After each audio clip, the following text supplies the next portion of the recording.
kalau kita runtut ya coach ya, banyak hal nih yang belajar itu bukan hanya pemain. Ya, tapi juga pelatih. Oke, ada juga orang tua. Orang tua juga sama. Iya, dan sebenarnya harus perangkat pertandingan juga belajar. Betul. Gitu.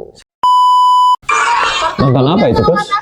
Ini pertandingan di Bogor nih. Jadi ada akademi dari Bali ikut acara di Bogor.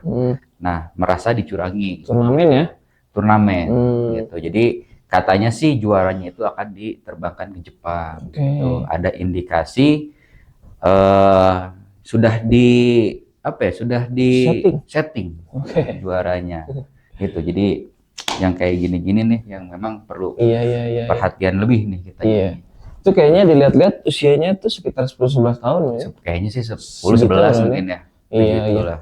Jadi memang katanya ya mengenai di keterangan di video tersebut dimulai dari drawing. Drawingnya udah ada katanya grupnya. Ya, tiba-tiba tuh udah masuk semua. Gitu. Apa namanya tim-timnya gitu kan? Timnya udah kebentuk lawan siapa ya. Jadi nggak ada drawing di depan semua peserta. Gitu. Terus dari pertandingan tersebut kelihatan tuh anak-anak kecewa, nangis. Gitu ya. Terus datang jauh-jauh dari Bali. Iya, sempat dengar juga katanya perangkat pertandingan lah apa dan lain-lain. Jadi menarik banget gitu kan ini karena ternyata kita ada lagi nih case yang mengindikasi adanya kecurangan di grassroots lah ya di usia dini. Jadi yang mau kita lihat ini disclaimer dulu bahwasanya kita hanya melihat dari satu sudut pandang dari video yang mengatasnamakan orang tua, mengatasnamakan akademinya tersebut, ada ketidakpuasan dengan panitia penyelenggaranya, mungkin katanya sudah di setting dan lain-lain. Kita juga belum tahu apakah secara faktanya mungkin sudah seperti apa, apakah memang benar di grupnya sudah dibuat, sudah diatur, kita belum tahu juga gitu kan. Karena kan kita nggak ada di sana juga, kita tidak bisa menjudge siapapun di sini. Gitu. Nah, terus juga dari pihak penyelenggara itu sebenarnya kita sudah riset sudah riset tapi tidak ada klarifikasi apapun. Jadi kita mungkin hanya membahas ini dan harusnya kita sebagai pelatih, sebagai orang tua dan sebagai pemain sendiri itu harus seperti apa? Iya betul. Jadi itulah ya. Karena belum ada klarifikasi, kita belajar nih dari hal seperti ini. Sebelum kita bahas semuanya, kita kembali lagi di The Coach. Jadilah pembela.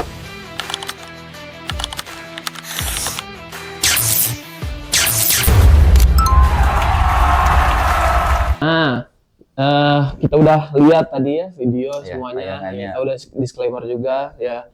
Panitia penyelenggara belum menyatakan klarifikasinya. Kita balik untuk melihat di mana letak problemnya atau lihat dari siapa yang bertanding di situ. Di situ kan ada pembinaan usia dini yang kalau dilihat dari 10-11 tahun itu ada di fase pengembangan permainan ataupun skill individunya. Itu ya di sana tuh kalau kita runtut ya coach ya, banyak hal nih yang belajar itu bukan hanya pemain. Ya, tapi juga pelatih. Ada juga orang tua. Orang tua juga sama. Iya, dan sebenarnya harus perangkat pertandingan juga belajar. Betul. Gitu. Semua orang yang berhubungan dengan perkembangan sepak bola di Indonesia ataupun di luar negeri pun itu harus sama-sama kompak. Sama-sama kompak karena tujuan akhirnya selain memang ada pemain yang bisa naik ke top level, tapi juga pemain yang bisa berguna di kehidupan sosialnya. Gitu. Nah, di fase-fase ini adalah fase pengembangan skill yang tadi disebutkan kan. Jadi memang kita harus sama-sama menyadari ini. Karena fasenya fase pengembangan skill, jadi tidak ada target untuk juara di situ. Karena target untuk juara itu mengejarnya setelah 18 tahun ke atas menurut LTAD. Gitu. Nah, terus ada juga nih coach yang komen seperti ini.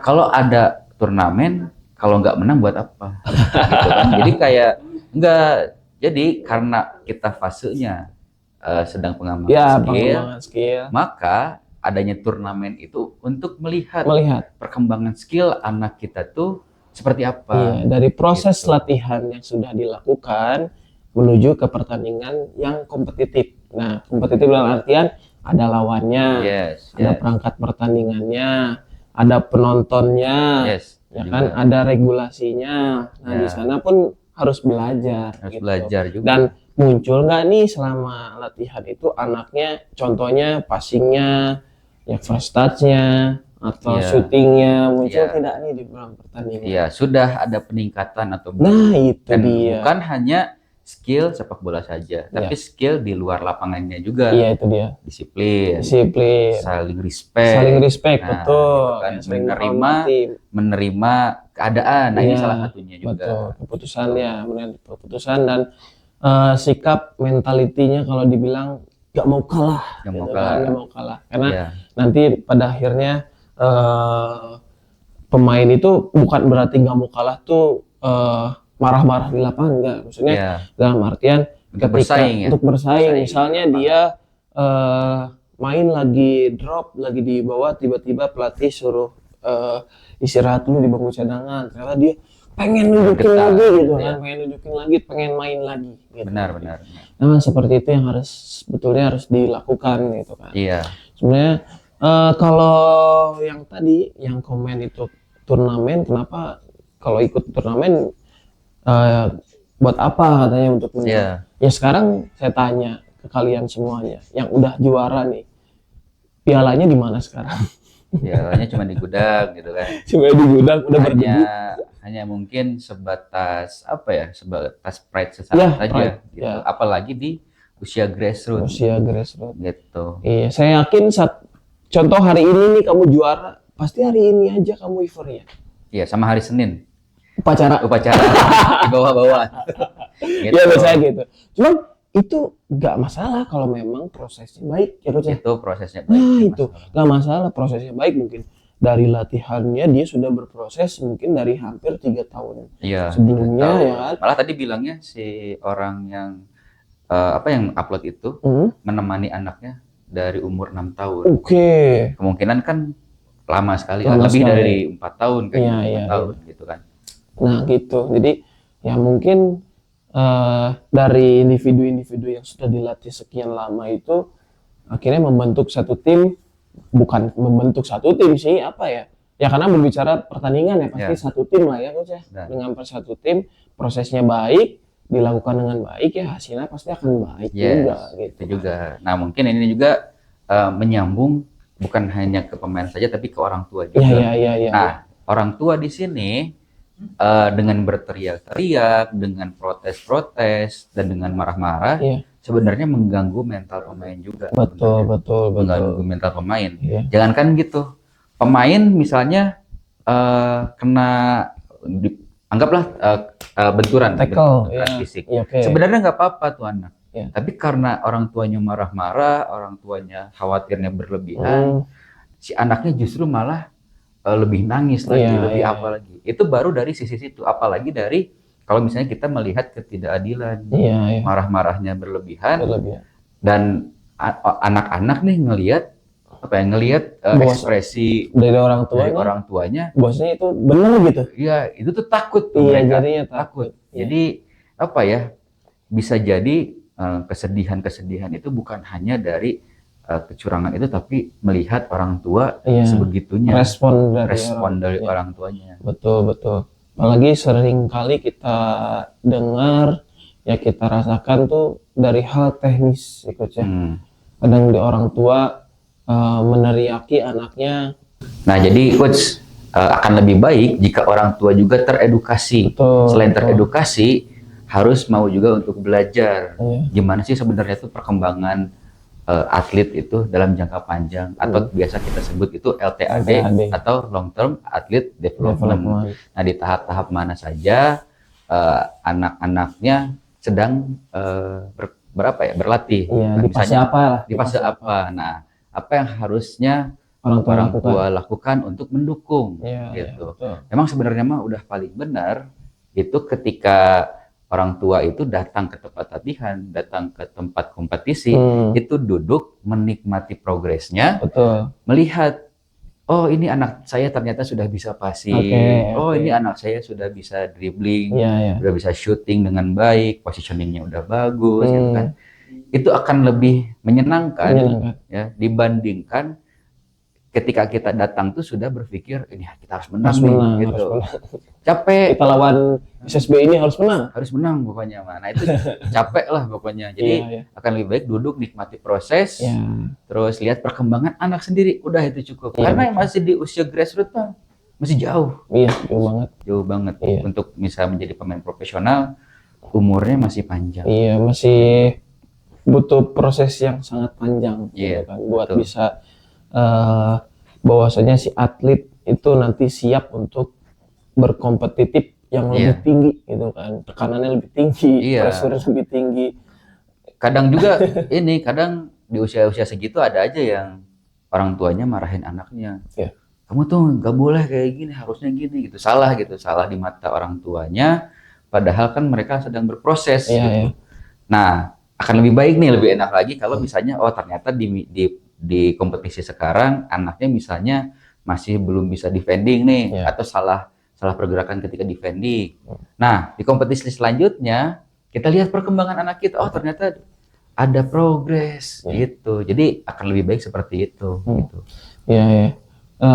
Ini juga kalau tadi berbicara dengan orang tua ya kan, kayaknya di lapangan tersebut ada perangkat pertandingan termasuk referee atau wasit dan kita juga sebagai pelatih. Nah, saya kayaknya punya ide liar sih, Coach. Apa nih? Ide liar kayaknya singa.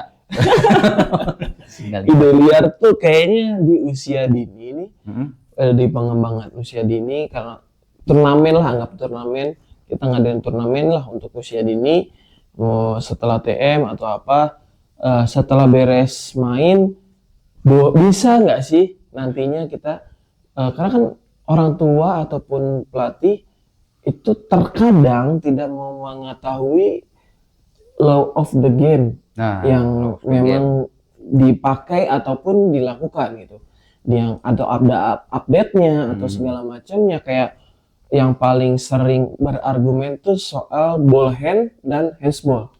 Ball hand sama biasanya offside. Iya, offside, terus juga apa ya? Ini bola keluar, 100% dari garis luar, itu kan itu jadi perdebatan juga. Waktu Persib tuh lawan Dewa Persib lawan Dewa. Jadi kayak body contact-nya dan lain-lain itu sebenarnya harus diedukasi melalui panitia. Karena kalau memang referee yang menjelaskan nih, misalnya sebelum TM itu kan biasanya cuma hanya lawan siapa, pertandingan ini, peraturan boleh main segini, belum ada tuh yang memang wasit yang masuk gitu. Edukasi nih, orang tua nih, pelatih nih, kita pakai ini, kita akan ini, kalau nanti terjadi misalnya ball hand ini seperti apa, kalau nanti handsball seperti apa, angkat tangannya gimana, dan lain-lain. Nah, jadi di dalam pertandingan pun pelatih khususnya ketika ada kejadian seperti itu, responnya tidak terlalu tinggi, tidak terlalu berlebihan, hanya sekedar ref, kenapa? Nah, harusnya di sana wasit juga menjelaskan. Oke, tadi itu kejadiannya terjadinya ball hand karena sama-sama membangun lah ya. Nah, nah terjadinya seperti ini, Coach. Yang kadang juga ketika kita nih itu respon sebagai pelatih tidak ada, mungkin adanya kejadian yang memang menurut kita salah tapi menurut referee pandangannya benar, mereka tuh nggak ngejelasin apa-apa gitu. Gitu. Terkadang atau memang nggak tahu juga ya, apa kita memang nggak tahu atau aturannya wasit itu nggak boleh menjelaskan gitu, atau gimana, kita juga belum tahu sih itu kesana sana. Nah, dari hal seperti itu ya akhirnya jadi ruang lingkup yang jadinya kayaknya makin sini jadi kayak apa ya, nggak ada jawaban yang pasti gitu atas kejadian kayak gini gitu ya. Kejadian kayak seperti ini tuh yang memang yang perlu dirasa sih tiga menurut saya tuh segitiga lah Jadi segitiga ini tuh yang paling penting tuh adanya pelatih, orang tua, sama pemain. Connection tiga ini harus saling berkesinambungan. Pelatih harus edukasi orang tua, orang tua juga harus edukasi pemain, pemain juga teredukasi oleh pelatih dan juga orang tua, jadinya saling melengkapi gitu ya. Jadi ketika ada kejadian-kejadian seperti itu, disikapinya dengan kepala dingin gitu. Dengan baik dan harus mencontohkan untuk anak-anak kitanya. Gitu. Nah itu kan secara psikologis nantinya ke depan tuh gimana ya Coach? Kasihan, nah saya nggak ngebayangin itu anak saya gitu ya. Nantinya nggak mau main lagi lah. Udah kemarin jatuhnya nanti kalau misalnya ada protes berlebihan baik itu dari orang tua atau dari pelatih, karena masih kecil nih, mereka nggak tahu membedakan apa ya, itu tuh sebenarnya boleh tuh protes kayak gitu kan. Tidak. Nah itu harusnya kan nggak boleh berlebihan gitu. Jadi ya ini memang terkembali lagi bahwasanya anaknya itu kan anak yang main bola, anak yang berkembang, ya kita hanya sebagai controlling lah ya. Yang tadi Coach Era bilang, udahlah orang tua mah datang ke lapangan ngopi ngelihat anaknya, anak saya bisa passing nih. Anak saya aja ngelihat udah bisa passing, saya senang gitu walaupun kalah, nggak apa-apa saya mah gitu. Saya pernah menempatkan diri sebagai orang tua, tapi bukan jadi anak dari yang mendampingi ya, adik saya sendiri lah. Adik saya sendiri ketika main dari awal sampai dari grassroots sampai youth, pelatihnya saya kenal. Ini mah pengalaman saya pribadi. Ini pelatihnya saya kenal, pelatihnya dekat dengan saya, ya kan. Bahkan teman kayak gini nih, saya nggak pernah sekalipun ngomongin adik saya, Coach, anak saya mainin dong. Anak saya ini dong. Cuman hanya menanyakan, Coach gimana perkembangannya? Ya Coach sudah bisa gini. Oh iya bisa. Saya nitip anaknya buat supaya terus semangat, supaya tetap berkembang gitu kan. Kalau ada sesuatu yang memang dirasa salah, ya kita komunikasi sama ini. Dirasa yang kurang tepat, kita komunikasi. Alhamdulillah sampai saat ini anaknya masih main bola, usianya masih 17-18 lah. Masih main bola, masih senang main bola. Nah di titik ini ya udah terserah, tinggal mutusin mau tetap di jalur sepak bola atau di jalur yang lain. Tapi dari edukasi pelatihnya sebelumnya, bahwa saya tentang kerja keras, tentang mentalitas, tentang apapun yang sudah didapat sama adik saya itu, ya akan membangun nanti ke karakter sosial. Benar. Terlepas memang mungkin belum rezekinya jadi pemain sepak bola, masih bisa ada jalan kemana, tapi dengan karakter yang sudah dibentuk dari sepak bola, ada kedisiplinannya, ada daya juang, segala macam. Jadi nggak berharap bahwasanya biarinlah ada siapa pelatih pasti ngomong, enggak juga gitu. Biarin aja dia nunjukin sendiri gitu kan. Benar. Nah seperti itu. Nah aduh jadi panjang ini Coach. Panjang lah kalau bahas grassroots, bahas perkembangan sepak bola Indonesia itu panjang. Jadi kalau secara sistematis, wah itu harus dibenahinnya dari atas sampai ke bawahnya, wah panjang banget ya. Potong generasi.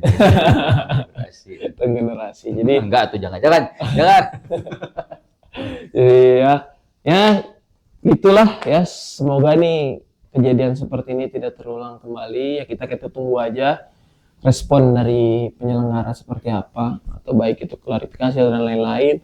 Dan yang merasa dirugikan dan lain-lain, ya mudah-mudahan ini jadi pembelajaran dan untuk tetap semangat dalam proses sepak bolanya, karena kalian ini masih panjang jalurnya.